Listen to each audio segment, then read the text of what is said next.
Selamat malam. Judul renungan malam kita pada hari ini adalah Pergilah dengan selamat. Mari kita satu dalam doa. Bapa dalam kerajaan sorga, terpujilah namamu ya Tuhan. Biarlah renungan pada malam hari ini boleh menguatkan iman percaya kami. Kami berdoa dalam nama Yesus, amin. Lukas 7 ayat 50. Tetapi Yesus berkata kepada perempuan itu, "Imanmu telah menyelamatkan engkau. Pergilah dengan selamat." Saya mempunyai cara sendiri mengukur betapa senang saya terhadap suatu lukisan atau syair atau karangan. Saya senang membayangkan bahwa Dia yang berdaya cipta yang kuamati, itulah yang menuntun saya melakukan hal itu. Saya mencari peluang untuk masuk ke rumah dan tinggal di dalamnya. Dari antara penulis Injil, Lukaslah yang sangat berbakat untuk memberi peluang dalam cerita agar saudara dan saya boleh masuk memperhatikan Yesus. Saya yakin bahwa tiap kali Yesus bercerita, Ia selamanya mengajak pendengarnya agar turut mengambil bagian.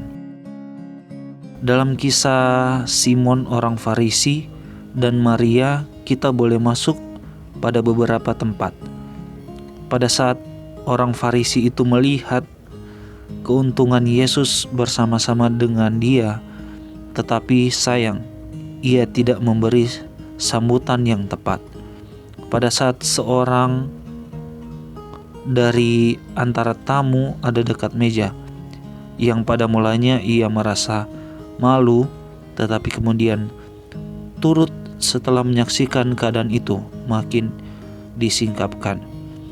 Pada saat Maria melupakan semua yang ada di sekitarnya dan berkonsentrasi hendak menyatakan hasilnya, selaku seorang yang berhutang yang menjadi inti perumpamaan itu. Pada saat saudara membayangkan cerita itu, lalu saudara menyadari bahwa Yesus mau agar saudara turut serta.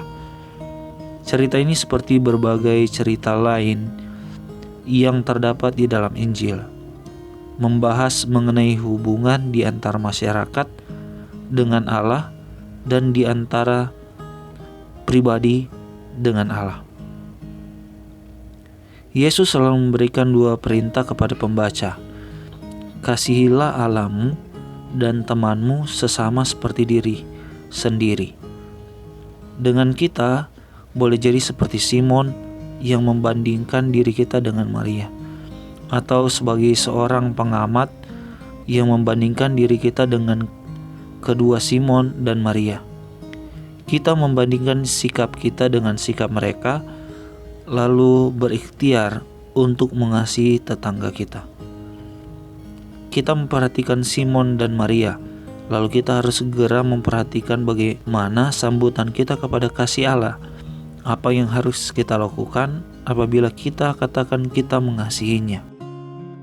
Seperti cerita Yesus yang begitu banyak, itu bukan hanya membiarkan saudara memasukinya, tetapi ditunjukkannya juga jalan keluar yang benar. Akhir cerita itu menyatakan dengan jelas siapa yang memberikan jawaban yang benar kepada Yesus.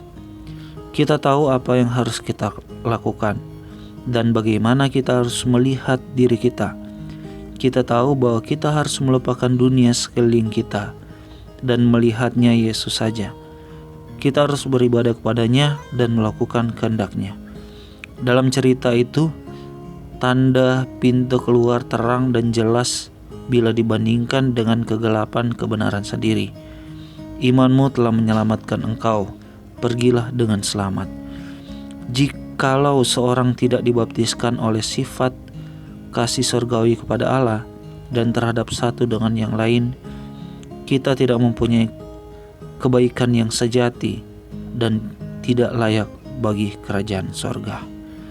Dikutip dari Testimonies for the Church volume 4 halaman 224. Mari kita berdoa. Bapa dalam kerajaan sorga, terima kasih untuk firman-Mu pada malam hari ini. Biarlah kehidupan kami boleh selalu terlibat dalam pekerjaan Tuhan, sehingga kami benar-benar memuji membesarkan nama Tuhan dalam setiap kehidupan kami, terlebih melayani Engkau. Terpujilah nama-Mu ya Tuhan, dalam nama Yesus. Amin.